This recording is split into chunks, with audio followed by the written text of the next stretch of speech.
Hi guys! So ito, ka-unbox ko lang ulit ng bago kong cactus. 2 peraso lang to at ito ay from Sis Erda. Kay Beswang ulit guys. Grabe, ang lalaki ng ano niya, cactus niya. Look nyo to. Dapat hindi na ako mag-video pero nung nakita ko, hindi ko to i-share sa inyo guys. Tignan nyo tong Kiko. Nabili ko to ng 320. 320 lang and grabe. Lucky natanggal yung isa niyang baby, pero grabe ang laki. Ayan tignan nyo, buong kamay ko and super dami ng baby niya. Di ba nung nakaraan bumili din ako sa kanya ng Kiko, tapos ayan nga ngayon bumili ulit ako. Aray ko, kasi nga bala ko na kunin yung mga baby nito tapos ire-repat ko para marami akong Kiko kasi natutuwa ako sa itsura ni Kiko guys. Ang lalaki ng niya, ng baby niya. Ayan halos 2.5 inch ang diameter and super dami, as in nakapalibot. Tuwan-tuwa talaga ako pagka bumibili ako kay Beswang ng Kiko kasi nung nakaraan yung Kiko ko 200 plus lang yon. Mas maliit siya kaysa dito. Pero yung baby niya dito, puno dito. Tapos maliliit lang yung baby niya. Na totally maliliit, pero sakto na pwede ng pampropagate. Pero ito, grabe. Grabe yung baby ng Kiko niya na to. Ayan nakapalibot yung baby. And good for na talaga siya.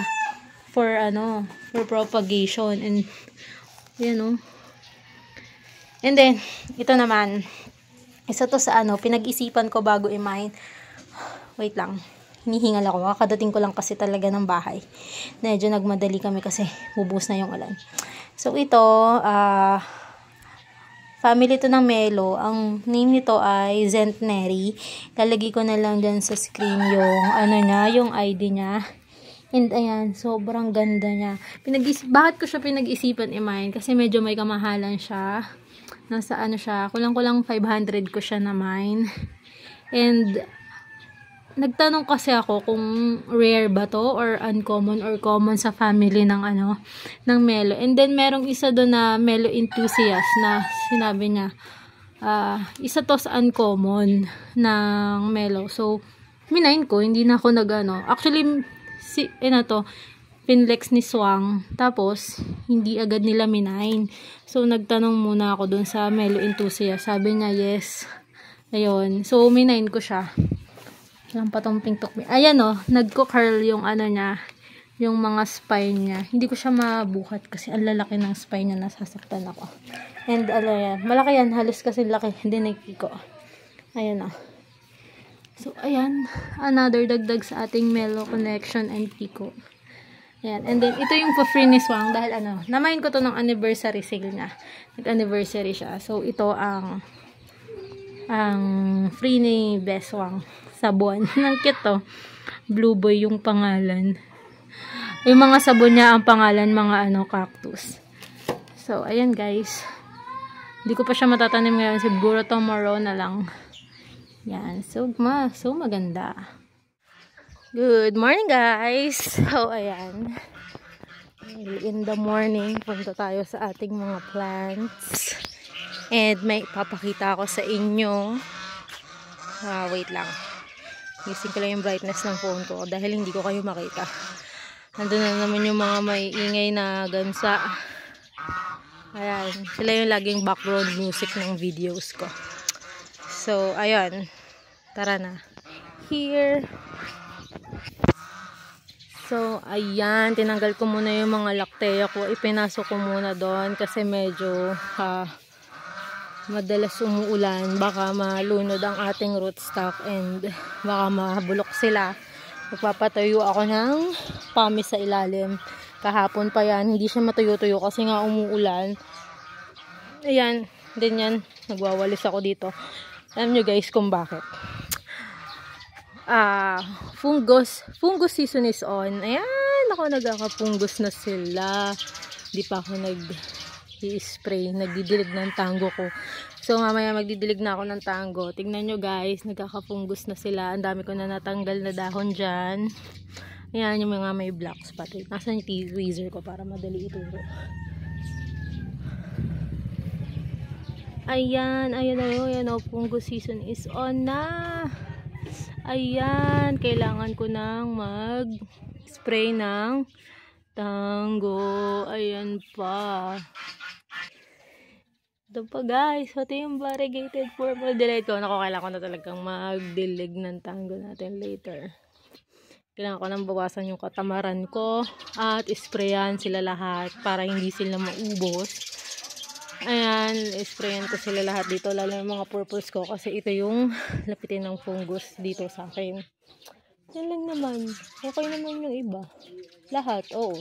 Siguro, yan pa lang. Sana naman. Ayan, basta mag-i-spray tayo later. Mga hapon. Didilig tayo. Kasi talagang pag naubos ang dahon nila ay nakakaiyak. Ayun o. Ayan. Ayun. Wala talaga akong problema sa summer guys. Yung tag-ulan lang talaga. So baka bumili din tayo ng pang cover dito. Ilalagay ko dyan. Tapos iano ko dyan. Laging may cover to eh. Bibili tayo ng malaking cover na plastic. Kukovera natin yan para hindi sila masyadong malunod sa tubig ulan. Guys, singit ko lang tong orange lover ko kasi napansin ko na kahit lagi ko siyang dinidiligan or laging umuulan dito sa location ko, hindi tumataba yung mga leaves niya. Ayan o, kung makikita nyo, ang payat ng leaves niya and then malambot. So, chinek ko siyang maigi kaninang morning. And, ayun nga, napansin ko na may problema siya.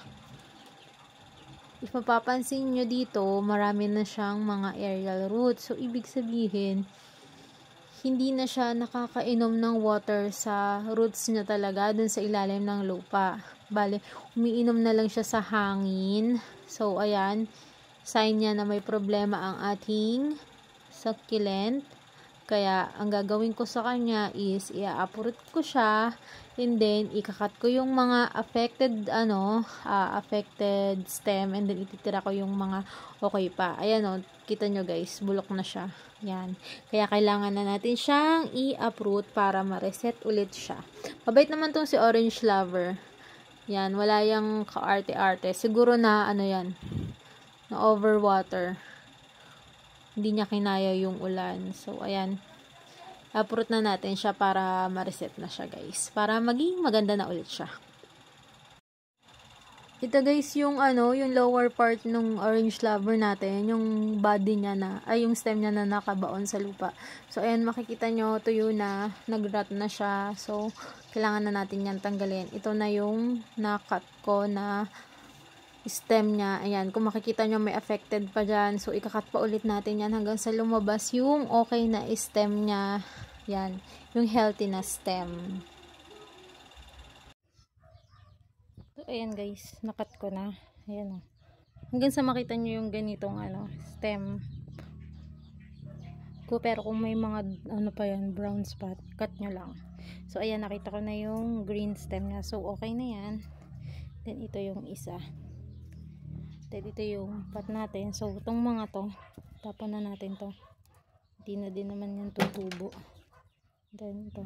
Okay na pa naman yung iba. Ayan, healthy yung roots. Napuputi pa.